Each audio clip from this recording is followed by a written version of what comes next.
श्रील प्रभुपाद की जय, गुरु गौरांग की जय। तो हम श्री राधा रमन जी का प्राकट्य के बारे में श्रवण कर रहे हैं। कल के सत्र में किस प्रकार से राधा रमन जी गोपाल भट्ट गोस्वामी के हृदय में आकर वह भाव उत्पन्न करा रहे हैं। गोपाल भट्ट गोस्वामी दिन रात रो रहे हैं, विलाप कर रहे हैं, क्रंदन कर रहे हैं। सभी आचार्यों के, सभी गोस्वामियों के अपने अपने विग्रह हैं। हे प्रभु, आप मेरे समक्ष प्रकट होइए, मैं आपकी सेवा करना चाहता हूँ। मेरे मन में तीव्र इच्छा है आपकी सेवा करने की, उस इच्छा को पूर्ण कीजिए। और हमने ये भी सुना किस प्रकार से इस इच्छा को भगवान ने पूर्ण किया। उनके मन में यही इच्छा रहती थी। अन्य आचार्य अपने विग्रहों को बहुत सुंदर रूप से सजाते हैं, श्रृंगार करते हैं, भोग लगाते हैं, लेकिन मैं ऐसा नहीं कर पाता हूँ। मेरे पास तो शालिग्राम शिला है, उसका मैं श्रृंगार कैसे करूँ? शालिग्राम शिला के हाथ नहीं है, चरण नहीं है, आंखें नहीं हैं। तो इस प्रकार से गोपाल भट्ट गोस्वामी बहुत विलाप करते थे और तीव्र इच्छा थी, उत्कंठा थी। भगवान, आप उस रूप को प्रकट करिए जो आपका बहुत ही सुंदर त्रिभंग ललितम रूप है। उस रूप की मैं सेवा करना चाहता हूँ, दर्शन करना चाहता हूँ। तो एक धनी व्यक्ति जब सभी मंदिरों में अलग अलग विग्रहों के श्रृंगार का दर्शन कर रहा था, तो उसने अपनी क्षमता के अनुसार अलग अलग विग्रहों को अनेक प्रकार से सामग्री प्रदान की। उसी भाव को देखते देखते गोपाल भट्ट गोस्वामी के पास वह जब वह धनी व्यक्ति आया, तो उसने शालिग्राम शिला का दर्शन किया। दर्शन करने के पश्चात उसने वहाँ पे भी कुछ सामग्री प्रदान की, लेकिन गोपाल भट्ट गोस्वामी के मन में ये इच्छा, अब मैं इनका श्रृंगार कैसे करूँ? वस्त्र तो मिल गए। तो अब देखिए आगे क्या घटना घटती है, ये भाव उनके मन में है। नरसिंह चतुर्दशी के दिन अभिषेक, पूजा, आरती आदि कर वे अपने शालिग्राम को पोंछकर पुष्प डोल पर विराजमान कर उनके स्वरूप का अवलोकन करते हैं और विलाप करते हुए प्रार्थना करते हैं, हे नाथ, आज मेरी त्रिभंग ललित रूप के श्रृंगार दर्शन की बड़ी उत्कंठा हो रही है। अब आप मुझे अपनी अनुपम दिव्य रूप माधुरी का दर्शन दीजिए। यह कहकर विरहाग्नि की ताप में क्रंदन करने लगे। तत्पश्चात पिटारी को वृक्ष पर टांग कर रखा एवं उन्होंने शयन किया। अब मन में भाव तो था कि मुझे सेवा करनी है, त्रिभंग ललितम रूप मेरे समक्ष प्रकट हो जाए। नरसिंह चतुर्दशी के दिन उन्होंने शालिग्राम शिला का अभिषेक किया, पूजा किया, आरती किया। शालिग्राम शिला को बहुत अच्छे से पोंछकर एक आसन पर विराजमान करके उनके स्वरूप का अवलोकन किया, दर्शन किया। विलाप करते हुए मन से यही प्रार्थना कर रहे हैं, मेरी जो इच्छा है आपके त्रिभंग ललित रूप को देखने की, श्रृंगार करने की, उस दर्शन की उत्कंठा को पूरा कीजिए। मुझे अपने अनुपम दिव्य माधुर्य रूप का दर्शन कराइए। विरह अग्नि में क्रंदन कर रहे हैं गोपाल भट्ट गोस्वामी। रात हो गई। संदूक में उस शालिग्राम शिला को रखा, वृक्ष पर टांग दिया और शयन के लिए चले गए। उस ज्वलंत इच्छा से और उस सुबह जो कुछ हुआ था उसका स्मरण करते हुए अभी भी बेचैन गोपाल भट्ट को नींद नहीं आ रही थी। उन्होंने निम्नलिखित श्लोक का उच्चारण करना शुरू किया। अब जिसके मन में विरह अग्नि हो, भगवान से विरह की भावना हो, उसको नींद कहाँ से आएगी? वो तो विरह की अग्नि में जलेगा। अब उनको नींद नहीं आ रही थी, विरह अग्नि में जल रहे थे, निरंतर भगवान के त्रिभंग ललित स्वरूप का स्मरण कर रहे थे। बहुत ज्वलंत इच्छा थी उनके मन में उस रूप को देखने की। अब एक श्लोक का वे उच्चारण करते हैं। भांडिरेश शिखमंड मंडन वर श्रीखंड लिप्तांग हे वृंदारण्य पुरंदर स्फुरत मंदेदी वर श्यामला कालिंदी प्रिय नंद नंदन परानंदार विंदीक्षणा श्री गोविंद मुकुंद सुंदरतनो माम दीनमानंदया। हे भांडिर वन के स्वामी, मोर पंख मुकुट धारण किए हुए सुंदर बालक, आपका श्याम और सुंदर रूप नीले कमल के पुष्प के समान है। आपके शरीर पर शीतल और सुगंधित चंदन का लेप है। हे वृंदावन के रक्षक, हे यमुना नदी के प्रिय, हे परम आनंद स्वरूप, नंद के प्रिय पुत्र, कृपया इस पतित आत्मा को अपने प्रेम का अनंत आनंद प्रदान करे। और सुंदर श्लोक है, देखिए पूरे भगवान के स्वरूप का वर्णन कर रहा है श्लोक। इस भाव व्यक्त कर रहे हैं गोपाल भट्ट गोस्वामी श्लोक के द्वारा। उनकी जो इच्छा है, वे इच्छा क्या है? हे भांडीर वन के स्वामी, भांडिरेशा, भांडिर 12 वनों में से एक वन है भांडिर वन, भांडिरेशा ईशा, भांडिर वन के स्वामी। फिर शिख मंडन वर, शिख कहते मोर पंख को। तो अपने मस्तक पर भगवान मुकुट पर मोर पंख धारण करते हैं। और फिर कहते हैं श्रीखंड लिप्तांग है, आपका जो वर्ण है श्यामल वर्ण है, सुंदर रूप वाले हैं, नीले कमल के पुष्प के समान आप दिखते हैं। स्फुरद मंदेंदी वर श्यामला, फिर कालिंदी प्रिय, आप यमुना को बहुत प्रिय हैं। नंद नंदन, आप नंद महाराज के प्रिय पुत्र हैं। परानंदार विंदेक्षणा, हे परम आनंद स्वरूप। श्री गोविंद मुकुंद सुंदर तनो, आप गाय को प्रिय हैं, आप मुक्ति प्रदाता हैं और आपका दिव्य शरीर बहुत सुंदर है। माम दीन मानंदया, मुझ अति दीन व्यक्ति पर, पतित आत्मा पर आप कृपा कीजिए, प्रेम का अनंत आनंद प्रदान कीजिए। रात भर क्रंदन करने के बाद वे सो गए। कृष्ण ने गोपाल भट्ट के स्वप्न में आकर उन्हें आश्वस्त किया कि उन्हें अब और चिंता करने की आवश्यकता नहीं है, उनकी इच्छाएं शीघ्र ही पूरी होंगी। यही वह प्रेरणा थी जिसकी गोपाल भट्ट को आवश्यकता थी। वे प्रातः बहुत जल्दी उठे और अपनी शिलाओं की पूजा करने के लिए तैयार हो गए, जो उनकी कुटिया के ऊपर पीपल के पेड़ पर एक सीकों से बनी टोकरी के अंदर लटकी हुई थी। अब रात भर रो रहे थे, क्रंदन कर रहे थे, नींद आ नहीं रही थी, लेकिन थोड़े समय के लिए नींद आ गई। अब कृष्ण गोपाल भट्ट के सपने में आकर उन्हें आश्वासन देते हैं, अभी और चिंता मत करिए गोपाल भट्ट, आपको और चिंता करने की आवश्यकता नहीं है, आपकी जो इच्छा है उसको मैं शीघ्र पूरा करूंगा।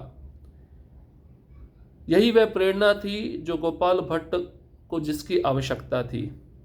अब स्वप्न में ये आश्वासन सुनकर गोपाल भट्ट जल्दी उठे और अपनी शालिग्राम शिलाओं की पूजा करने का उन्होंने तैयारी किया। अब कुटिया के ऊपर जो पीपल का पेड़ था उसमें सीकों की टोकरी में शालिग्राम शिलाएं रखी हुई थी। दूसरे दिन उठकर यमुना स्नान कर पूजा के पूर्व जैसे ही शालिग्राम को निकालने हाथ डाला, स्पर्श करने ही लगे कि वहां अब मेरे गोल मटोल शालिग्राम नहीं बल्कि एक अपरूप कोटि लावण्य प्रभा स्वरूप षोडशांगुल परिमाण नव नील नीरद श्याम विग्रह का दर्शन हुआ। अब उठे, टोकरी में सबसे पहले यमुना में स्नान किया, टोकरी में अब शालिग्राम शिला को स्पर्श करने गए, स्नान कराना है शालिग्राम शिला को, पूजा करना है, भोग लगाना है। अब गोल गोल शालिग्राम शिला नहीं उनको महसूस हो पा रही। उन्होंने शालिग्राम शिला की जगह भगवान का बहुत ही सुंदर स्वरूप श्याम विग्रह का दर्शन किया। नवनील नीरद, नीरद कहते हैं मेघों को, नील कहते हैं नीले, और नव मतलब नए नए। तो इस प्रकार का रूप गोपाल भट्ट गोस्वामी को दिखा। शालिग्राम शिला नहीं दिखी, वहां पे सुंदर भगवान का त्रिभंग ललित नव नील नीरद श्याम विग्रह का दर्शन हुआ। टोकरी खोलने पर उन्होंने कृष्ण का अत्यंत सुंदर दिव्य विग्रह देखा। उनकी केवल 11 शालिग्राम शिलाएं ही वहां थी, दामोदर शिला अप्रकट हो गई थी। विग्रह को देखकर गोपाल भट्ट अकल्पनीय प्रेम से अभिभूत हो गए और उनके गालों पर स्नेह के अश्रु बहने लगे। गोपाल भट्ट ये सहन नहीं कर सके कि उनके अश्रुओं का सैलाब उन्हें विग्रह के प्रत्येक अंग की आराधना और प्रशंसा करने से रोक रहा था। उन्होंने अपने विग्रह पर दामोदर शिला के निशान देखे। गोपाल भट्ट के सच्चे प्रेम, गहन अभिलाषा और अटूट भक्ति ने उनके प्रेमी का रूप ले लिया था, जो अब उनकी गोद में आसीन थे। तो अब शालिग्राम शिला नहीं दिख रही, 11 शिलाएं तो दिख रही है, लेकिन जो एक 12वीं शिला जिसका नाम दामोदर शिला था वह नहीं दिख रही। उसी शिला में से भगवान ने रूप धारण किया, इस रूप को प्रकट किया।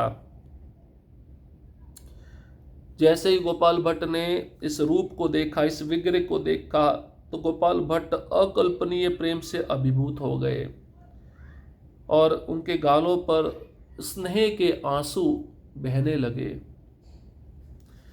गोपाल भट्ट ये सहन नहीं कर सके कि उनके अश्रुओं का सैलाब अब उनके विग्रह के प्रत्येक अंग की आराधना और प्रशंसा करने से रोक रहा था। उनको सहन नहीं हो पा रहा, उनकी इच्छा हो रही है कि मैं विग्रह का प्रशंसा करूं, गुणगान गाऊं, लेकिन जो आंसू बह रहे उसके कारण वे अपने को रोक नहीं पा रहे थे। और उन्होंने उस विग्रह पर जो दामोदर शिला थी उस पर निशान भी देखे अपने हाथों के। तो गोपाल भट्ट गोस्वामी का सच्चा प्रेम, गहन अभिलाषा, अटूट भक्ति, इसका परिणाम स्वरूप राधा रमन जी प्रकट हुए। गोपाल भट्ट का विग्रह उसी पीपल के वृक्ष के नीचे प्रकट हुआ था जहां लगभग 4500 वर्ष पूर्व रास के दौरान कृष्ण राधा से अप्रकट हो गए थे। कृष्ण की लीला इतनी सुंदर है कि वे अपने भक्तों का वियोग दूर करने के लिए उसी स्थान पर पुनः प्रकट हुए।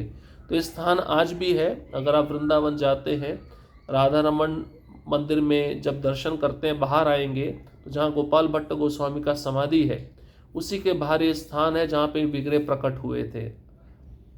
तो अब यहाँ पे बताया गया है कि वही स्थान है जहाँ पे रासलीला के समय कृष्ण प्रकट हुए थे राधा रानी के लिए और गोपियों के लिए। तो भगवान अपने भक्तों का वियोग दूर करने के लिए उसी स्थान पर पुनः प्रकट हो गए जहां पे वह पहले राधा रानी से अप्रकट हो गए थे।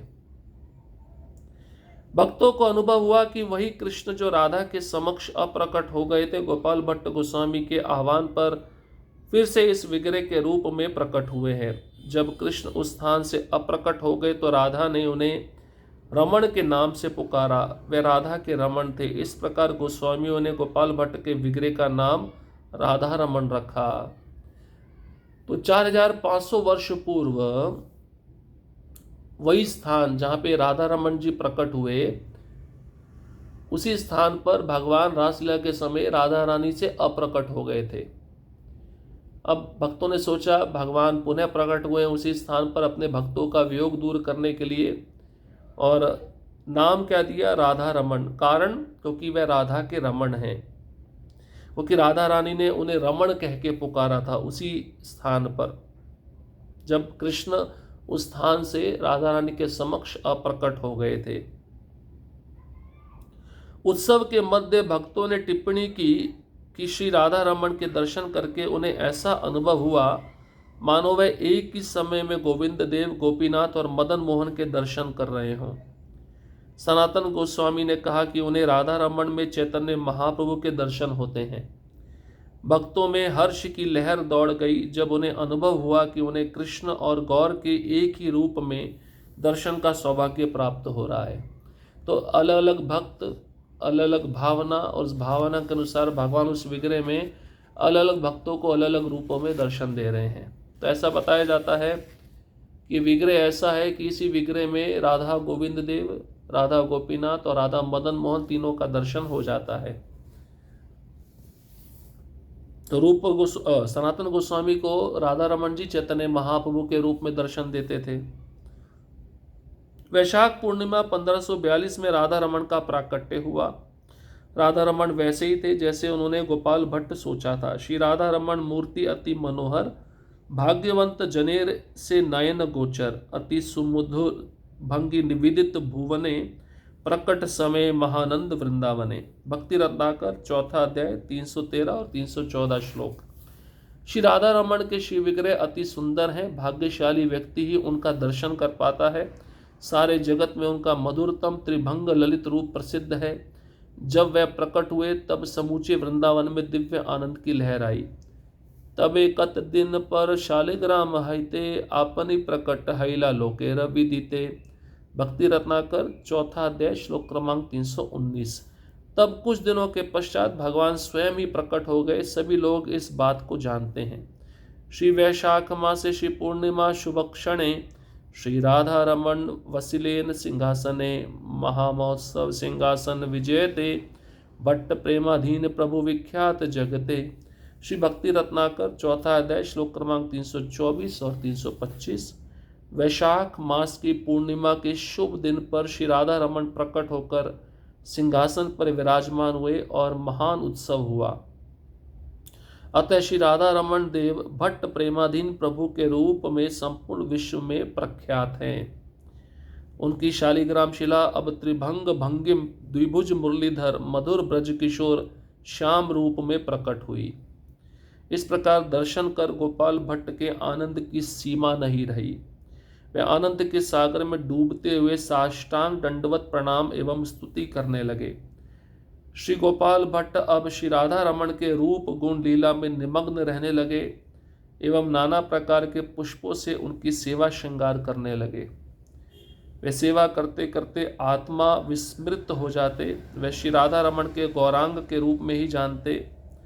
उनकी सेवा करते गौरांग महाप्रभु की सेवा स्मरण हो आती, तो जो उन्होंने अपने घर श्रीरंगम में पिता के आज्ञा से की थी। वे महाप्रभु के भुवन मोहन रूप का स्मरण कर भाव विवल हो जाते। उनके नेत्रों से निरंतर अश्रुधारा बहने लगती तथा वह उन्हें प्रेमाश्रुओं से सिक्त होकर प्राणनाथ श्री राधा रमन का दर्शन करते या रूप माधुरी का पान करते। तो वैशाख पूर्णिमा 1542 राधा रमन जी का प्राकट्य हुआ और गोपाल भट्ट गोस्वामी जैसा सोचे थे, जिस रूप का अभिलाषा किए थे, उसी रूप में भगवान प्रकट हुए। तो ये राधा रमन जी का विग्रह बहुत सुंदर है। भाग्यशाली व्यक्ति उनका दर्शन कर पाता है।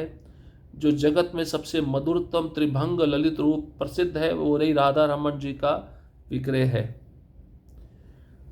अब कुछ दिनों के बाद भगवान स्वयं ही प्रकट हुए राधा रमन के रूप में। तो सब लोग इस बात को जान गए। अब शालिग्राम शिला नहीं रही, त्रिभंग भंगिम द्विभुज मुरलीधर रूप प्रकट हुआ, ब्रज किशोर श्यामल रूप प्रकट हुआ। इस प्रकार से गोपाल भट्ट गोस्वामी के आनंद की सीमा नहीं रही।